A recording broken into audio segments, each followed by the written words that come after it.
¿Qué es una obligación? La obligación es el vínculo jurídico que nos obliga, o sea, no quiero usar la misma palabra, es un vínculo jurídico que nos constriñe, nos compele, eso es sinónimo de obligar, a cumplir con una prestación. Tenemos que cumplir con una prestación conforme al derecho de nuestra ciudad, conforme al derecho que regía en la ciudad de Roma, ¿sí? Si ustedes se fijan, el concepto de obligatio es muy parecido al de la actualidad. Hay un vínculo jurídico en el cual se nos constriñe a cumplir con una prestación, conforme a nuestro derecho civil argentino, supongamos, ¿no? Eh, entonces, si nosotros nos comprometemos, tenemos que cumplir. Esa es la primera cuestión. Bien, acá aparecen entonces dos personas, que son el deudor y por otro lado el acreedor, como en la actualidad. Entonces aparecen estas dos personas, el deudor y el acreedor. Y aparece la prestación. La prestación es lo que nosotros tenemos que cumplir. Puede ser pagar un alquiler, puede ser pagar la cuota de una deuda, puede ser entregar un esclavo. O sea, la prestación puede ser un sinfín de cosas. No todo lo que es un vínculo obligacional entre deudor y acreedor tiene que ser pagar una suma de dinero. Puede ser que sí, pero no siempre es así. Por eso, cuando ustedes definan la obligatio o piensen en el concepto de obligación, es cumplir con una prestación, no es pagar una suma de dinero, porque si no estamos hablando del pago, que es una de las tantas formas o creaciones de vínculos obligacionales. Bien, bueno, entonces tenemos la prestación. La prestación también puede ser construir una pared, construir una casa, pintar un cuadro, ¿se entiende? La prestación puede ser un sinfín de cosas que ustedes se pueden imaginar. O, por ejemplo, qué sé yo, no sé si se sigue usando en la actualidad, ustedes le pagan a una modista y les hace una prenda, o el varón le paga un sastre y le hace un traje en la época de antes, ¿no? Esas son obligaciones, eh, esos son vínculos obligacionales de diversa índole.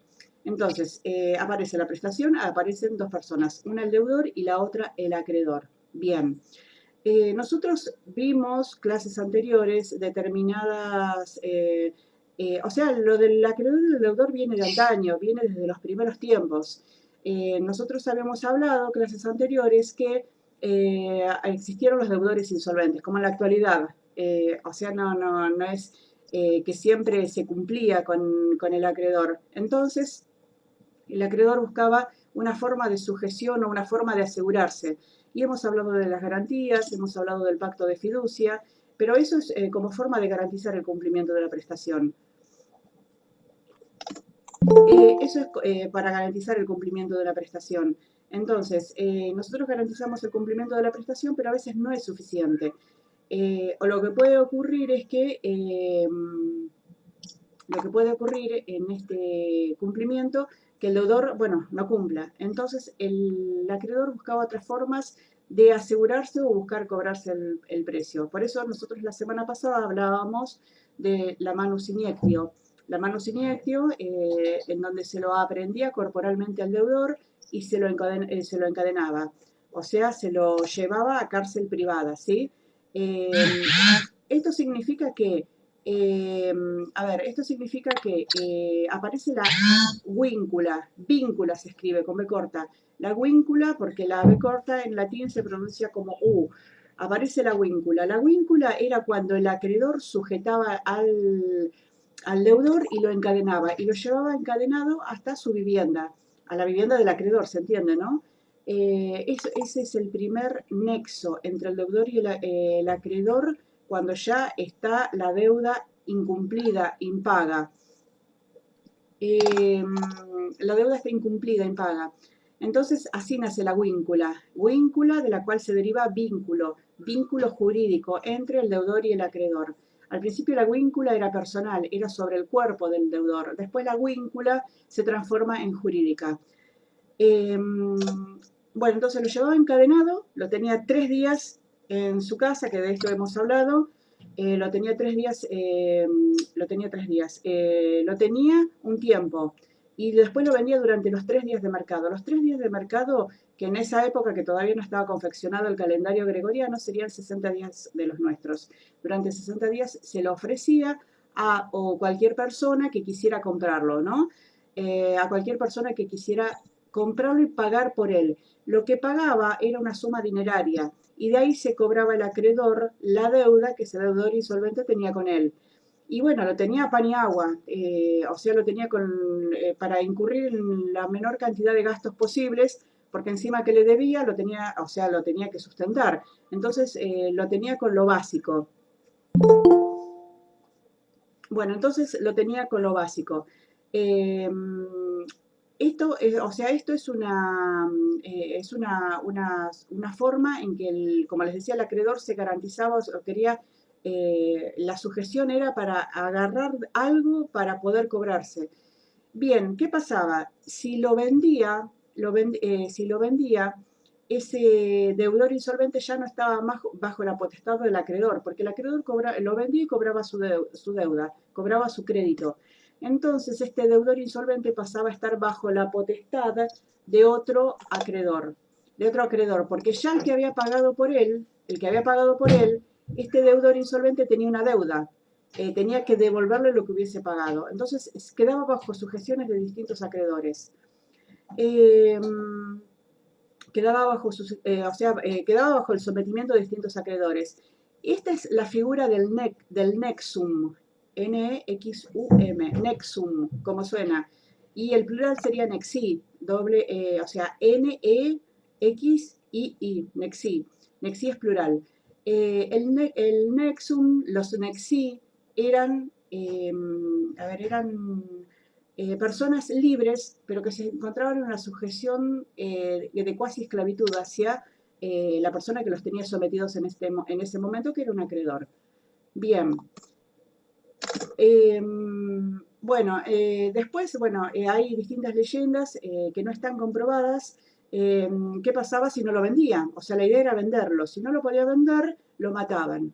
Lo mataban y bueno, hay crónicas muy primitivas que está discutida su veracidad. Bueno, que cada acreedor tomaría una parte del cuerpo como forma de pago simbólica, ¿no? Algo que nosotros tenemos que tener en cuenta, que la idiosincrasia del romano no es como la concebimos en la actualidad. Recuerden que los padres el pater familias podía dar muerte a su filius. Entonces, desde una concepción moderna, no lo podemos entender o dimensionar cómo el derecho podía permitir esto. Bueno, acá no sería de extrañarse que ocurriera una cosa similar, ¿no? Pero estamos hablando de épocas muy primitivas sobre las que hay pocas fuentes, que se encontraron algunas que están parcialmente destruidas, algunas que están parcialmente destruidas y que no hay veracidad, o sea, no es comprobable esto. No hay otras fuentes que puedan sustentar esta cuestión. Bien, entonces, lo encadenaba, se lo llevaba, lo vendía durante los 3 días de mercado, que serían los 60 días nuestros, y después, bueno, se extinguía o quedaba liberado el acreedor. Hay un libro que se llama La ciudad antigua de Fustel de Coulanges. Hay un libro que se llama La ciudad antigua de Fustel de Coulanges, donde él explica bien todos estos procedimientos y todo el contexto histórico y social que rodeaba a los Nexi. No era casual que, como explica Fustel de Coulanges, acá explica un contexto social, político, en los que los patricios hacían préstamos dinerarios a los plebeyos con altas tasas de usura. O sea, había muchos abusos con esto. A pesar de existir leyes que estaban en contra de la usura o que la sancionaban. Recuerden que el patricio, al tener el poder político, social, económico y estar mejor posicionado como clase, o sea, ¿quién iba a denunciar a un patricio? ¿Quién iba a llevar a un juicio? Un plebeyo no tenía la posibilidad, o sea, era muy remota la posibilidad de enjuiciar a un patricio y acusarlo de usurero, por ejemplo. Entonces, los patricios hacían préstamos dinerarios a los plebeyos. Y nosotros nos preguntamos cuál era el interés, porque acá hay un interés detrás. Si el plebeyo no tenía medios económicos, ¿cuál era el interés del patricio de prestarle plata? Entonces, no era solamente la alta tasa de usura, que el patricio ya desde el primer momento sabía que, el patricio sabía que no lo podía pagar. El plebeyo no le podía pagar. Entonces, si no le podía pagar el capital originario, mucho menos le iba a poder pagar las altas tasas de usura. Bien, ¿cuál era el trasfondo de esto? El trasfondo de esto era que el patricio nunca pudo someter no lo pudo reducir o nunca pudo someter al plebeyo a una situación de esclavitud, porque era un hombre libre, simplemente por eso, y al no caer en alguna de las causales que nosotros vimos en la unidad 6 del programa, ¿cómo lo sometían? No podían. Entonces, buscaron esta forma de cuasi esclavitud o una relación cuasi servil o así de sometimiento, de tenerlo como esclavo en la práctica, no desde el punto de vista jurídico, a través de los préstamos dinerarios. Entonces, el patricio se constituía como acreedor, el plebeyo como deudor, el plebeyo no podía cumplir con su prestación y ahí inmediatamente se aplicaba la víncula, el sometimiento o el encadenamiento de este patricio. De esta manera de este plebeyo, perdón. De esta manera los patricios buscaron, eh, someterlos lo más posible, ¿no? Desde el punto de vista corporal. En un momento, explica Fustel de Coulanges, en un momento eran tantos los deudores insolventes de la plebe que se desató una revuelta popular.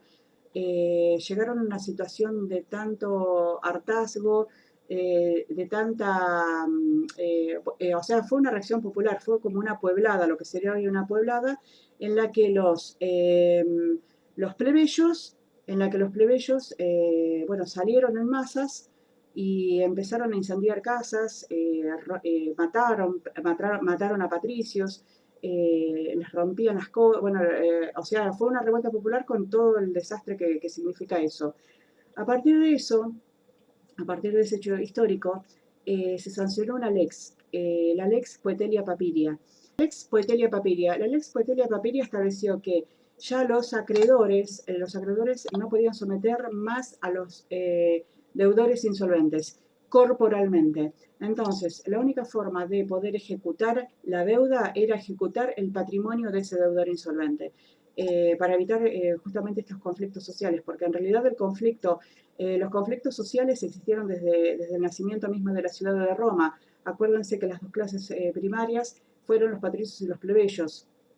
Con el paso del tiempo aparecieron otras clases sociales, artesanos, banqueros, comerciantes, aparecieron otras clases sociales. Sin embargo, siempre las antagónicas históricamente fueron los patricios y plebeyos. Y pasaron, o sea, ustedes habrán visto en las primeras unidades del programa, cuando estudian el conflicto patricio-plebeyo, que pasaron por distintas instancias. Vieron cuando la secesión al Monte Aventino, la ley de las 12 tablas, que al principio eran 10, después se crearon otras dos, para crear el rector de la plebe, el tribuno de la plebe, para que, o sea, esas dos últimas tablas, pero eso no es que se sentaron y acordaron voluntariamente y consensuaron, sino que fueron largas luchas, largas disputas, murieron muchas personas, por eso fueron realizando conquistas los plebeyos.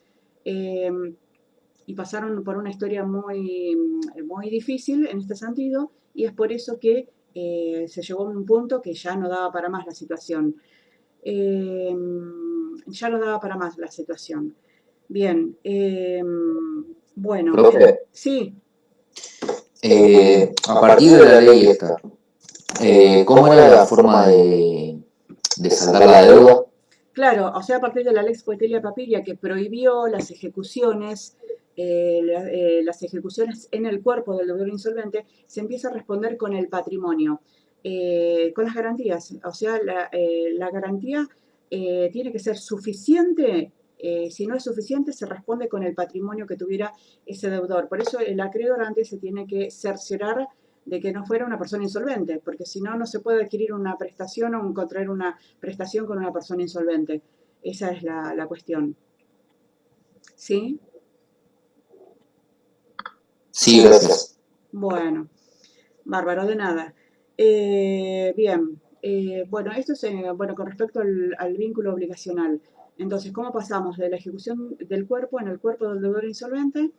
Obviamente que ya entramos también en una etapa histórica en la que se cierra Si nosotros hablamos del procedimiento romano, del procedimiento civil, se cierra la etapa de las acciones de la ley, que era la etapa originaria primitiva que avalaba este tipo de ejecuciones, y ya también coincide con el nacimiento del procedimiento formulario.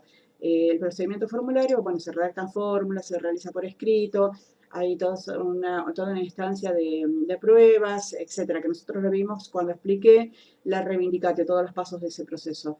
Ya no se permitían este tipo de sujeciones o de sometimientos, pero el trasfondo era una cuestión social, política, histórica y económica de querer someter a una relación de cuasi esclavitud al plebeyo. Bien.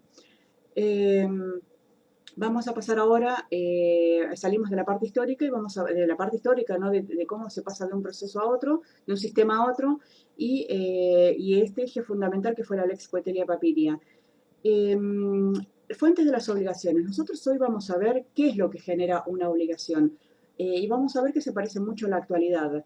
Yo siempre hago estos paralelismos porque es una forma también de fijar los conocimientos y no solamente de aprender, sino de aprender con H entre medio, para que ustedes con estas comparaciones les sirva para fijar los conocimientos. Entonces, fuentes de las obligaciones. Las fuentes de las obligaciones o lo que genera una obligación pueden ser las obligaciones o los delitos o contratos, ¿sí? Estas son las dos fuentes de las obligaciones, delitos y contratos. En la actualidad también, y ya lo vamos a ver. Vamos a ver vamos a ver los delitos, ¿sí? Delitos privados. No vemos delitos públicos según el programa, siguiendo el programa de la materia. Delitos privados, los delitos. Delito es todo hecho ilícito sancionado con una pena. En eso se parece mucho al derecho actual, porque o sea, la pena es propia del derecho penal en la actualidad, y en el derecho romano un poco también. La pena es propia del derecho penal. Había por ahí en algún contrato alguna penalidad de pagar una suma dineraria, pero no era un delito. Bueno, delito es todo hecho ilícito que está sancionado con una pena. Entonces, a partir de esta definición de delito, nosotros vamos a ver, o los delicta privata, nosotros vamos a ver, delitos privados, ¿no? Nosotros vamos a ver el furtum. Furtum, ¿cómo suena? Con F-U-R-T-U-M, furtum. Ahí hice un alto. Sí, escriban, ya puse al costado de la pantalla el chat para que me vayan preguntando. Agustina, si no tenían patrimonio, ¿qué les ejecutaban? Ahí está. Si no tenían patrimonio, mira, si no tenía patrimonio, y ya sigo con delitos, si no tenía patrimonio un deudor, es muy difícil que un acreedor le pudiera hacer un préstamo dinerario. Es muy difícil que el acreedor le pudiera hacer un préstamo. Entonces, lo más probable es que no tuviera, no, porque las garantías no alcanzaban, tenía que tener un patrimonio propio. La mayoría de los romanos, acá les hago un paréntesis, la mayoría de los romanos tenían patrimonio propio, porque acuérdense la idiosincrasia del romano, que la transmisión del patrimonio era la transmisión se garantizaba la continuidad de las generaciones de su familia. Pero no siempre fue así. Esa era la idiosincrasia o el pensamiento primitivo del romano. Pero, ¿qué pasó? Fustel de Coulanges muy bien lo explica. Llegó un momento cuando se produce toda esta explosión popular, bueno, que quemaron, incendiaron, mataron los plebeyos en esta revuelta popular. Él describe muy crudamente que los plebeyos endeudados ya no tenían casas, no tenían para comer, andaban todos andrajosos, harapientos, dormían en las calles por la extrema pobreza a la que estaban sometidos. Y encima de eso, quedaban sometidos a la potestad, al poder del patricio. Entonces, esa instancia no, o sea, ustedes fíjense que lo redujeron a tal situación que ya respondía con el cuerpo, no tenía otra forma de responder. A partir de la Lex Poetelia Papiria se estableció que no, estaban las garantías y estaba el patrimonio del deudor insolvente. Entonces es muy difícil que alguien asumiera un riesgo de hacer un préstamo dinerario, por ejemplo, o contraer una prestación X de cualquier índole con alguien que no tuviera con qué responder. Porque la garantía se podía esfumar. Vieron que la garantía, si la cosa perecía, ya está, no había más garantía. Entonces sigo con el patrimonio. Y el patrimonio no está. Y bueno, entonces no me voy a arriesgar como acreedor a esta cuestión. A ver, Candela, se me contó el audio y no escuché bien. ¿Qué dijiste, profe? Fuentes. Ah, sí, voy a hablar de las fuentes. Bárbara, Agustina, de nada. Candela, benvenuto. Voy a hablar de las fuentes de las obligaciones. Dentro de las fuentes de las obligaciones voy a hablar de los delitos y de los contratos, ¿sí? Bueno, delitos y contratos. Les di la definición de delitos. Delito, no, de nada, Candela. Delito, esto de hecho ilícito sancionado con una pena. Y vamos a hablar del furtum. El furtum, ¿cómo suena? Furtum viene de fur. Fur, F-U-R, algunos lo ponen con H entre medio. Fur es una palabra en latín que significa ladrón, ¿sí? Y el furtum, bueno, con el paso de los siglos, esa H se transforma, esa S se transforma en H y nosotros lo castellanizamos como hurto. Igual les voy a hacer una aclaración que Di Pietro lo aclaran las institutas de Gallo, la traducción que hace Di Pietro padre. Él dice que el furtum nosotros lo podemos asimilar al hurto o al robo como en la actualidad, pero no en los términos jurídicos como lo entendemos en nuestro derecho penal actual, ¿sí? A los efectos de la materia, si ustedes me quieren decir el que hurta o el que roba, está bien, yo entiendo de qué me están hablando. Y el fur es el ladrón, o sea que estamos hablando del hurto, del robo, pero no en el sentido técnico o cómo significa nuestro derecho penal actual, ¿sí? Porque en realidad nosotros no podemos decir que el furtum sea una figura de robo como en la actualidad.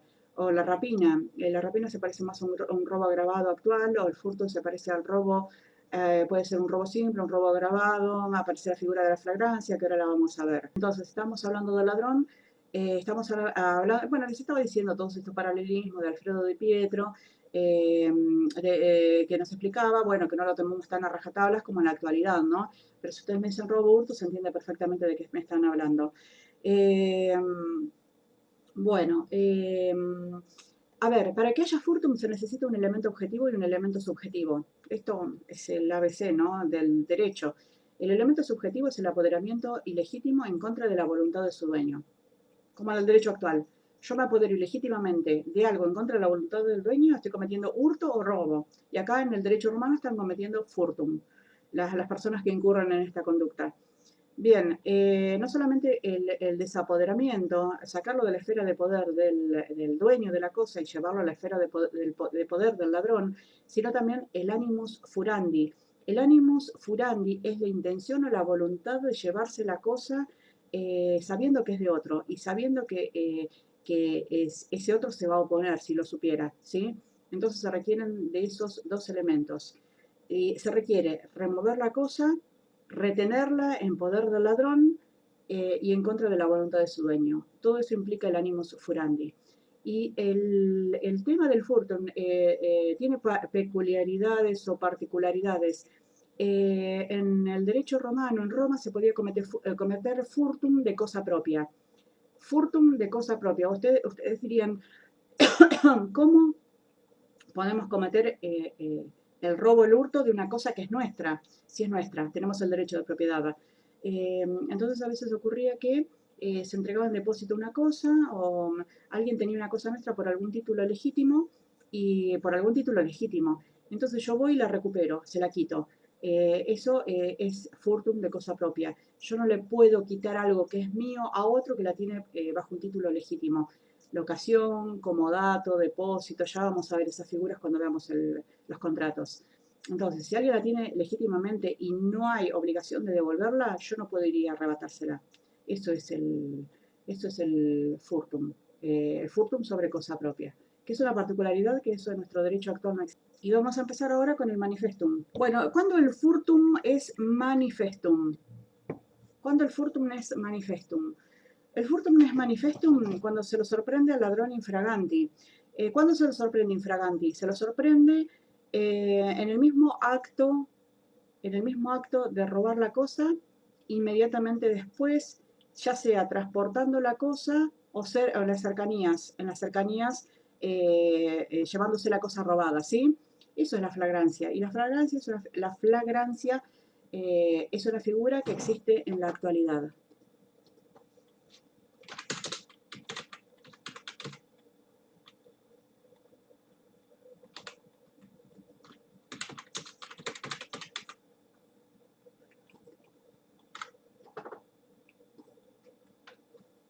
cuando se lo sorprende infraganti delicta.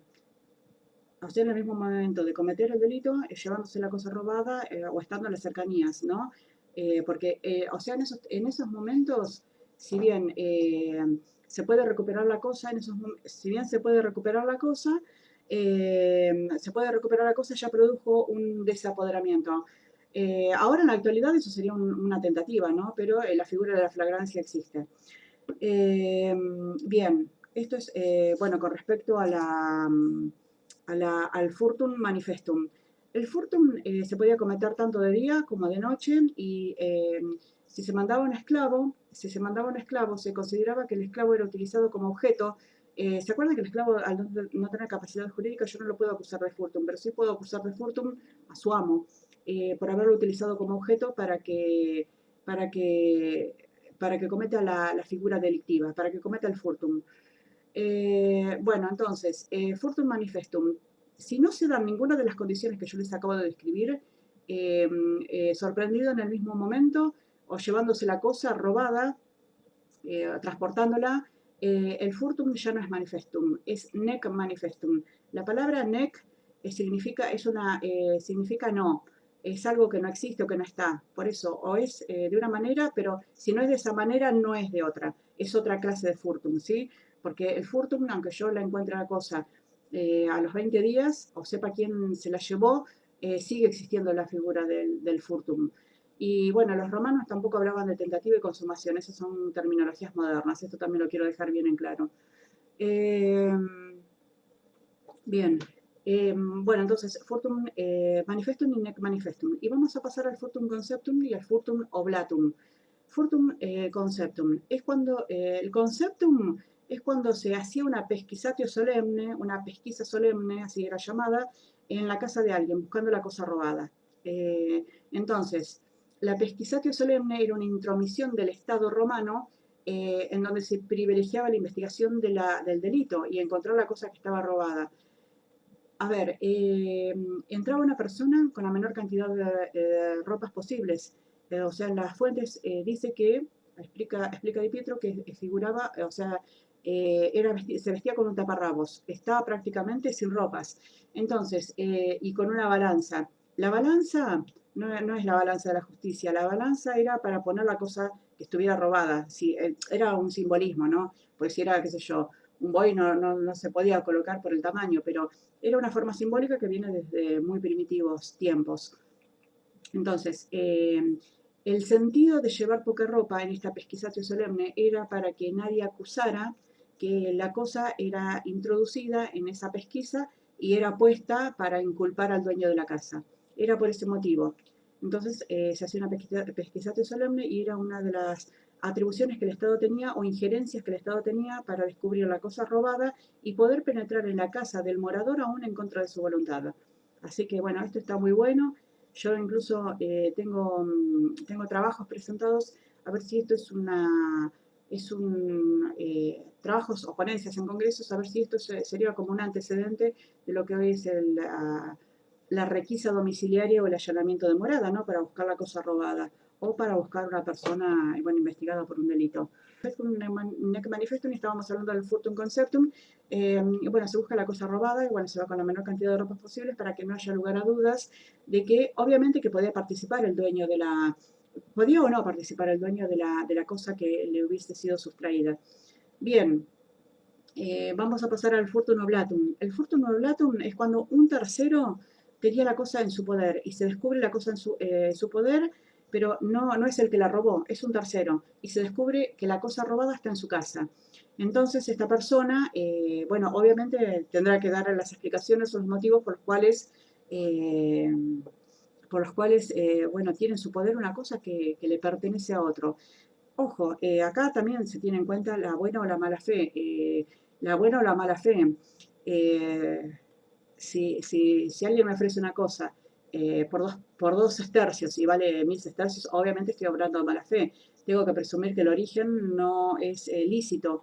Entonces, después esa persona tendrá que explicar por razón de qué, por qué razón tiene la cosa en su poder, y ahí se va a dirimir si obró de buena o de mala fe.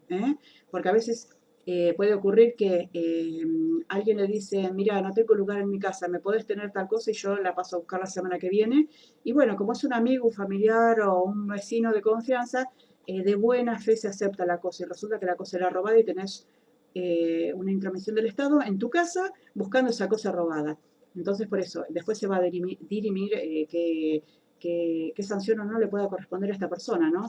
Y los romanos, no me quiero ir por las ramas, ¿no? Pero los romanos no hablaban de autores, cómplices, encubridores. Pero bueno, estas son la del furtum oblatum.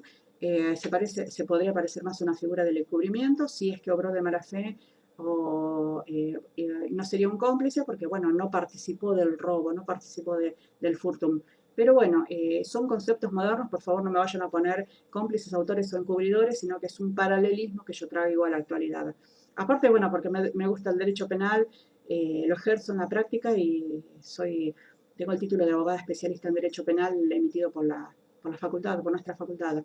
Así que, bueno, es inevitable que yo haga estos paralelismos, que incluso los hice en ponencias o los puse en congresos y, bueno, resulta bastante interesante traerlo a colación. Bien, volvemos al derecho romano. Vamos a pasar a las acciones que se ejercían. Actio furti prohibiti. Esta acción era por el quadruplum, cuando se impedía el registro. Esta acción era por el quadruplum cuando se impedía el registro. A ver, a veces ocurría que una persona era requerida a exhibir la cosa, a mostrar la cosa que se estaba buscando. Y cuando se negaba a mostrarlo ante el iudex, era castigado. Ahora vamos a ver las penas, ¿no? Era castigado. Bueno, una de las penas que vimos es por el quadruplum. Después, también se podía ejercer, que no lo voy a escribir porque ya lo vimos, la acción reivindicatoria, que tenía, bueno, o sea que tenían los efectos mucho más amplios que estas dos que vimos. Y también estaba la condictio furtiva. Bueno, la condictio furtiva era, eh, era una acción persecutoria, que ejercía el dueño de la cosa que le hubiese sido robada, no solamente contra el ladrón, sino también contra sus herederos, o sea que tenía una permanencia en el tiempo. Era una forma de recuperar la cosa. Si el ladrón se moría o pasaban años y eso permanecía en el patrimonio, también podía accionar en contra de sus herederos. Y las penas podían ser, por eso, las penas van variando según el tiempo. Las penas podían ser de azotes, la pena podía ser de azotes. Y si era cometido por el furtum, era cometido por un esclavo, se le podía dar muerte. Y podía ser arrojado por la roca Tarpeia. Ustedes fíjense, no lo puedo acusar de furtum, acuso de furtum a su amo, pero se mata al esclavo. ¿Eh? Bueno, vamos a ver la rapina. Bueno, la rapina. La rapina es la sustracción violenta cometida por una banda de hombres, por un conjunto de hombres. Armados. Esta es una figura que, bueno, también una figura muy antigua. ¿Saben con qué se asocia esto? Con los asaltos que había, traducido, ¿no?, en términos comunes para que ustedes entiendan de qué. Pues yo les puedo dar la definición jurídica, pero para que se entienda. A veces había que cubrir grandes distancias de una ciudad a otra, ¿no? Y eran todas zonas muy inhóspitas, zonas, bueno, con largos caminos. Roma se caracterizó por hacer muchos caminos a los lugares más alejados, ¿no?, del imperio. Entonces había zonas muy inhóspitas que había que atravesar durante varios días y ahí se agazapaban las bandas armadas, los ladrones, y asaltaban a la gente que viajaba o a la gente que transportaba determinados elementos que ellos consideraban de valor para sustraerlos. A eso se refiere la rapina. La rapina históricamente nace así. Después, bueno, si ocurría dentro de una ciudad, también se aplicaba esta figura, pero históricamente nace con estos asaltos a mano armada que serían en las rutas o en los lugares más inhóspitos. Se aplicó después, bueno, con el paso del tiempo, a lo que ocurría dentro de las ciudades, donde una persona era robada por un grupo de personas con armas. Y después se admitió que ese grupo de personas, aunque no tuvieran armas, cometían rapina, y después en una etapa ulterior también podía cometer rapina una sola persona. O sea, va sufriendo la figura delictiva varias transformaciones. porque nosotros en la figura del furtum no vimos el ataque, a la persona a la que se le sustrae, vimos el desapoderamiento, nada más. El desapoderamiento sí que se ejerce violencia sobre la persona, en este caso sí se ejercía violencia sobre, sobre la víctima. Bueno, el actio vivo no era un raptorum, era una acción ejercida por la víctima en contra del ladrón, del fur improbus, o sea, ladrón malvado, ¿no? Sería una traducción, la traducción del latín. Entonces se ejercía este actio vivo honorum raptorum en contra del fur improbus, y si la acción se ejercía dentro del año, era por el cuádruplo. Y si la acción era después del año, era por el valor que tuviera la cosa, ¿no? Bueno, vamos a ver la acción de la ley Aquilia. La ley Aquilia era una ley que tenía 3 capítulos. A nosotros nos interesa acá el capítulo primero y el capítulo tercero. Capítulo primero era el daño, se castigaba al que injustamente causaba daño sobre cosa ajena. Sobre eso versa la ley Aquilia. Entonces, ley Aquilia o acciona legis actio Aquiliae era un delito que se cometía por el daño causado injustamente sobre una cosa ajena. Y tenía 3 capítulos. De los 3 capítulos hay 2 que nos interesan, el primero y el tercero. El segundo no, porque es de derecho civil, no es de derecho penal. ¿Bien? Capítulo primero. El que injustamente causare la muerte de un esclavo o animal cuadrúpedo. A eso se refiere. Entonces, se tenía que pagar el mayor valor que la cosa tuviera dentro del año. ¿Sí? Dentro del año en que se reclamaba. Se pagaba el mayor valor de mercado que hubiese tenido la cosa. Entonces, acá se refiere en el capítulo primero solamente a la muerte, que injustamente se causara sobre un animal cuadrúpedo o un esclavo ajeno. Bien, de ahí pasamos al capítulo tercero. El capítulo tercero se refiere a todo daño, ya es mucho más amplia. No se refiere a la muerte, se refiere a todo daño causado sobre cosa ajena. No importa si es esclavo, animal cuadrúpedo, puede ser un objeto, cualquier cosa. Y acá se refiere a hacer una descripción. Las fuentes hacen una descripción: romper, quemar, derramar, o sea, todo daño, es mucho más amplia y abarcativa que la anterior. Entonces, se paga el mejor valor que hubiese tenido la cosa o el mayor valor dentro del dentro del mes en que se hizo el reclamo. Esa es la cuestión. Daño justamente causado sobre cosa ajena. Después, con el paso del tiempo, en realidad yo se los digo así como nació la ley Aquilia, que en realidad es Aquilia la denominación en latín, pero después con el paso del tiempo va sufriendo unas transformaciones y va sufriendo algunas transformaciones y, por ejemplo, se aplicó la lex Aquilia cuando se causaba un daño sobre el hijo de familia. Entonces, ¿quién reclamaba? El pater. ¿Por qué? Porque ese hijo de familia lo tenía bajo su potestad, y al tenerlo bajo su potestad hay que repararle el daño causado. Pero eso fue una evolución que fue sufriendo. No es que la ley Aquilia decía repararse el daño causado sufrido por el fiel y familia, pero son elaboraciones doctrinarias que van apareciendo después y que Justiniano fue compilando compiló finalmente en el Digesto. Hay algo muy importante, sí, que acá lo acabo de ver en el libro, en las institutas de Gallo. A ver, yo les había dicho que las fuentes de las obligaciones son los delitos y los contratos, pero también están los cuasi contratos y los cuasi delitos, que son figuras que aparecen posteriormente.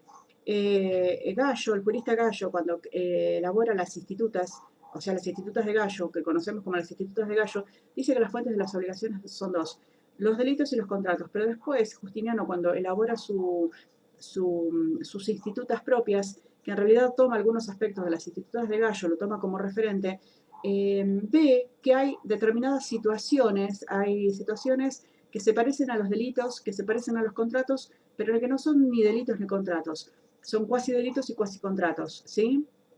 Y, a ver, esos cuasi delitos y cuasi contratos no están regulados como tal, pero al parecerse también son fuentes de obligaciones. Esto es en un momento posterior, pero es importante que lo sepan, ¿no? Entonces, fuentes de las obligaciones, delitos, contratos, cuasi delitos y cuasi contratos.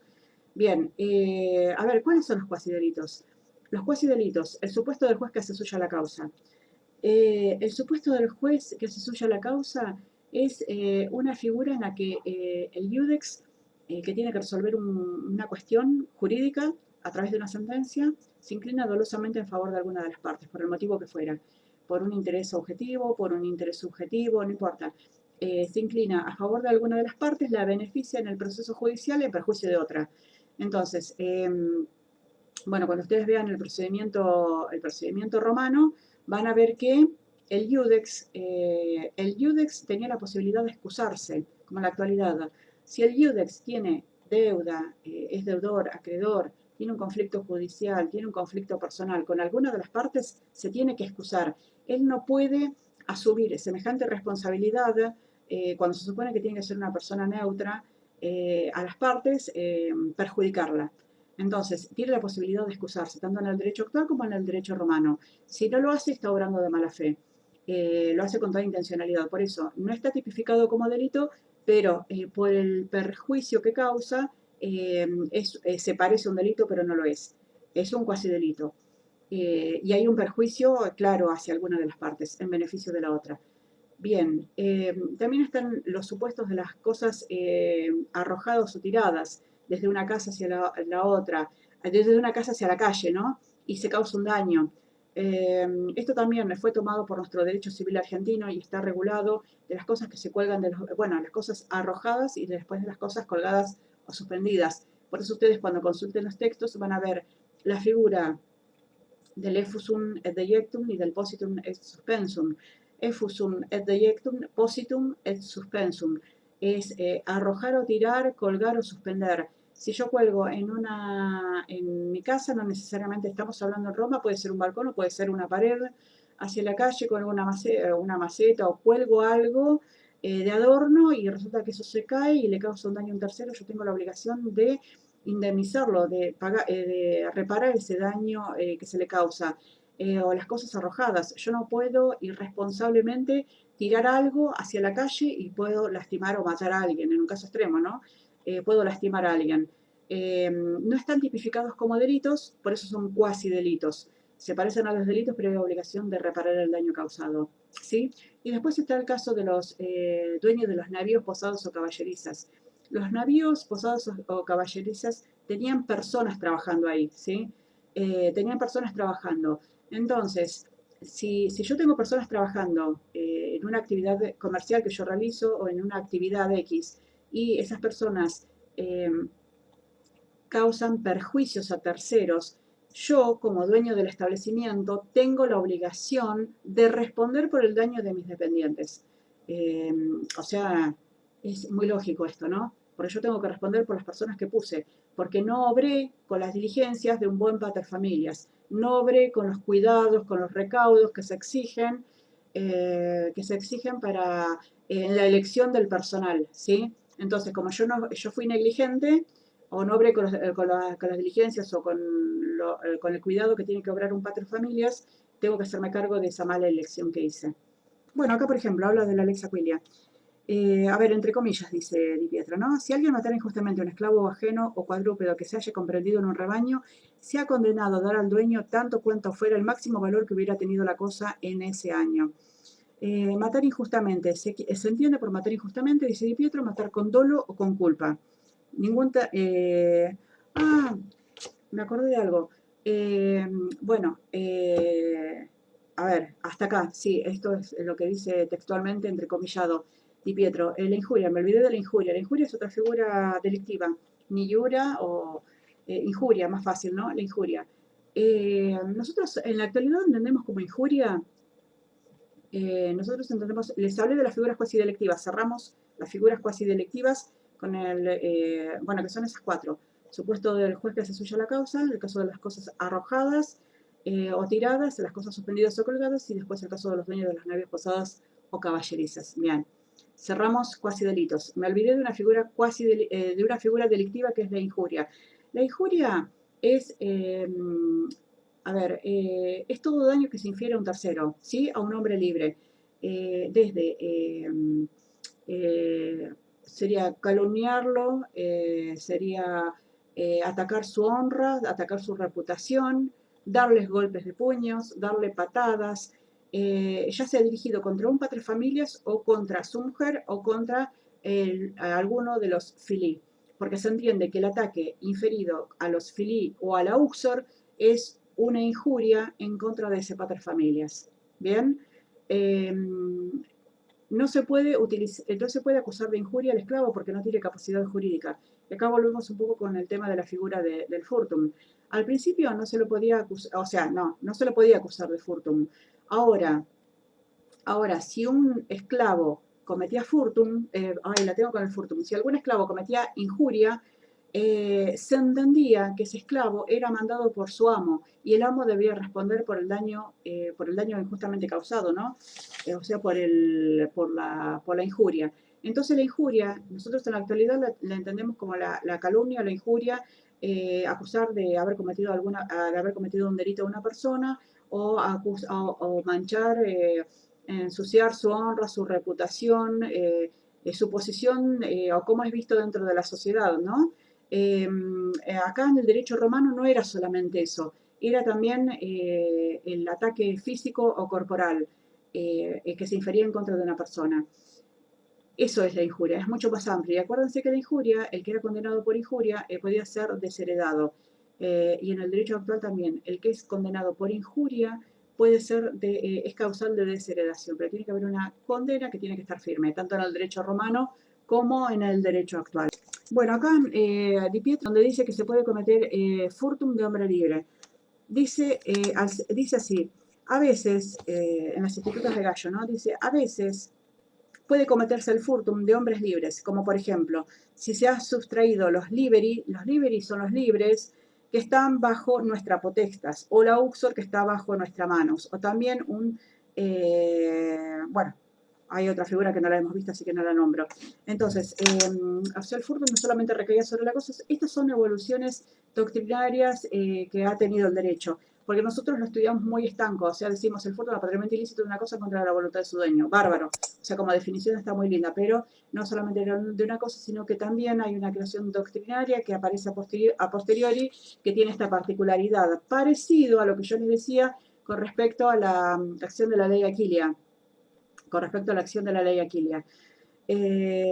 a ver, la acción de la ley Aquilia es que era sobre animales cuadrúpedos o cosas, ¿bien? Y después es extensiva a los hijos de familia. Bien, a ver qué otra cosa les marqué. Bueno, el actio furti. El actio furti que puede ser ejercida por cualquier persona. No necesariamente tiene que ser el dueño de la cosa. Bueno, con la ley Aquilia, acá Alfredo Di Pietro hace una aclaración que es muy importante. Nosotros utilizamos indemnizar, reparar, pagar, ¿no? En este caso, o sea, nosotros en la actualidad tenemos los reparatorios sería mucho más amplio que lo indemnizatorio. O sea, esos son tecnicismos jurídicos, pero él, por ejemplo, acá dice con respecto a la ley Aquilia, ¿no? Dice, la ley se deduce que la acción no es meramente indemnizatoria del daño causado, sino que es penal, ya que es el valor que se paga por el perjuicio ocasionado, ¿sí? Bien, a ver, acá, ahí está el tema, porque nosotros estamos hablando de reparar el mejor valor, sí, indemnizar, reparar el mejor valor que hubiese tenido durante el año, pero es un delito y por lo tanto es una pena. En la actualidad concebimos lo indemnizatorio y lo reparatorio como algo del derecho civil, ¿eh? O sea, las sumas dinerarias son penas, no solamente las sumas, no solamente las penas es castigar, perseguir penalmente o matar para recuperar la cosa o entrar en la morada de alguien para buscar la cosa que estuviera hurtada o robada, ¿no? Sino que acá nosotros lo concebimos, por eso les aclaro, no es del derecho civil, es del derecho penal y esto muy bien lo aclara Di Pietro. Bueno, por ejemplo, dice el capítulo 3, se prevé toda clase de daño, como les decía, ¿no? En este capítulo se establece una acción para el caso de que alguien hubiera causado heridas a un esclavo o a un cuadrúpedo y se hallara comprendido. Rebaño, causar heridas, aunque no se... acá, vieron que en el capítulo 1 decía animal cuadrúpedo que integra, o sea, los cuadrúpedos que integran un rebaño. pero en el capítulo tercero puede ser cualquier animal, por eso les decía que es mucho más amplio. Entonces, él da el ejemplo, puede ser un perro, una bestia feroz, un oso, un león, todo daño injustamente causado a cualquier animal. Va a quedar comprendido dentro de esta ley. Quemaduras, roturas, fracturas, cortaduras, contusiones, derramamientos, todo cualquier otro hecho de vicio, perención o deterioro de la cosa. Cualquier deterioro de la cosa, por eso es muy amplio. Y bueno, eso está bueno, porque si no, imagínense que si se hiciera una enunciación taxativa, bueno, se comete otro daño que no está dentro de esa enunciación taxativa y sería un injusto. Un injusto lo digo no en el sentido moral, sino en el sentido jurídico, ¿no? El injusto es el daño causado a otro por una acción delictiva. A ver, acá dicen, como quien causa el daño, por ejemplo, si se encierra un esclavo o una cabeza de ganado ajenos o se los deja morir de hambre, si se condujera tan vehementemente un jumento que el mismo se le rompiera un miembro. O sea, yo lo apuro tanto al burro, el jumento es el burro, lo apuro tanto que hago que se quiebre justamente por esa acción, ¿no? Cuando yo persuado a un esclavo ajeno de ascender ascender a un árbol, descender a un pozo, miren todos los ejemplos que menciona. Y en ese ascenso, en ese descenso se cae y se puede fracturar un miembro o se muere. Si alguien se precipitara al esclavo ajeno del puente, de la ribera de un río, si dicho esclavo se ahoga, bueno, ahí les di varios ejemplos, ¿no? Que eran cosas que pasaban, porque a veces el pater, un pater o un ciudadano romano a veces no quería hacer determinadas cosas y no obligaba al propio esclavo, porque eso si el esclavo se rompió un miembro, o se moría, o se lesionaba, leve o gravemente, implicaba un desmedro patrimonial, porque el esclavo lo necesitaba productivo constantemente, o activo constantemente. Entonces, utilizaba a otro, ya sea animal o un esclavo ajeno, y le pedía, hacer tal cosa por mí, y bueno, ahí resultaba el evento damnoso. Bien, les voy a hacer una breve referencia, no los quiero aburrir, con el tema de la injuria. Bueno, a ver, ¿qué dice Alfredo Di Pietro? Padre. Dice, se comete injuria no solamente cuando resulte golpeado por el puño o una vara o a un acetado, sino cuando se hubiese dirigido un insulto, o también cuando se hace la venta pública de los bienes de otro como si fuera el deudor, sabiendo que no le debe nada. O si alguien escribiera un libelo es una carta, o un verso infamante, o alguien hubiera cortejado a la mater familias o a un adolescente, y de este modo muchos otros casos. Bien, eran comunes los libelos infamantes, los libelos o las cartas difamatorias. Y esto de los libelos infamantes no solamente eran las cartas privadas, sino también eran publicidades o publicaciones que se pegaban en determinados espacios públicos, donde se hablaba mal de una persona. Y esta figura de la injuria, así entendida, fue traída, pasa del derecho romano al derecho europeo, de Alemania, bueno, Alemania, Italia, lo recepciona España, y lo recepciona España y lo trae al virreinato del Río de la Plata, y hay muchas causas penales de la época del virreinato, que las pueden encontrar en el archivo histórico de acá de La Plata, porque yo hice una investigación con respecto a eso, una investigación que todavía no la presenté, pero investigué mucho con respecto a cómo se va haciendo el nexo jurídico que arranca del derecho romano, ¿sí? Entonces, se trae el virreinato del Río de la Plata y los libelos infamantes y las publicaciones, libelos o publicaciones infamantes que se pegaban en las puertas, en las plazas, en los postes o lugares públicos, en donde se atacaba la honra o la reputación de una persona, ¿sí? De ahí después ya ni hablar en nuestro derecho actual. Así que, bueno, y seducir a las mater familias era tomado como una injuria, ¿no? Es una falta de respeto. O sea, era tomado como una falta de respeto y era disminuir la honra o la reputación del pater. Bueno, sí, les decía que la injuria viene de muy antiguo, viene de la ley de las 12 tablas y lo regulaba de esta manera. Dice, por un miembro roto se aplicaba la ley del talión, ¿sí? En cambio, por un hueso fracturado, pero esta es la ley de las 12 tablas. Por un hueso fracturado o contusionado, la pena era de 300 haces. O si se fracturaba el hueso, o si se fracturaba del hueso, perdón, va de nuevo. Por un hueso fracturado o contusionado, la pena era de 300 haces. O sea, ya no se aplicaba más la ley del talión, se va a aplicar ya una suma dineraria. Si se trataba de un hueso fracturado de un hombre libre, y de 150 haces si se trataba de un esclavo. O por causa de otras injurias, también se aplicaba la suma de 150 haces. Bueno, y otras injurias, el monto era de 25 haces. O sea, estaba tarifado según la gravedad.